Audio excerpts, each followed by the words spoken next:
विधानसभा निवडणुकीमध्ये लाडक्या बहिणींमुळे महायुतीची राज्यात सत्ता आली। त्या लाडक्या बहिणींची नाराजी आता स्थानिक स्वराज्य संस्थांच्या निवडणुकीत महायुतीला परवडणार नाही।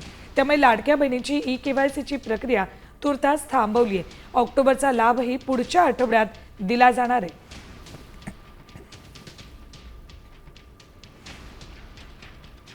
लाडक्या बहिणींसाठी ही महत्त्वाची बातमी आहे।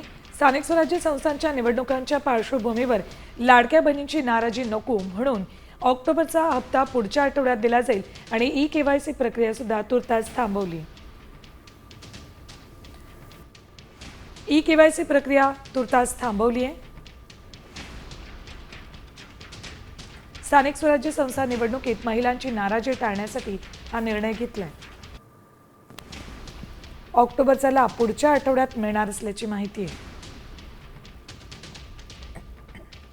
पडताळणीनंतर 45 लाख महिलांना लाभ मिळालेला नाही, तर निकषानुसार 70 लाख महिला अपात्र होण्याची शक्यता आहे।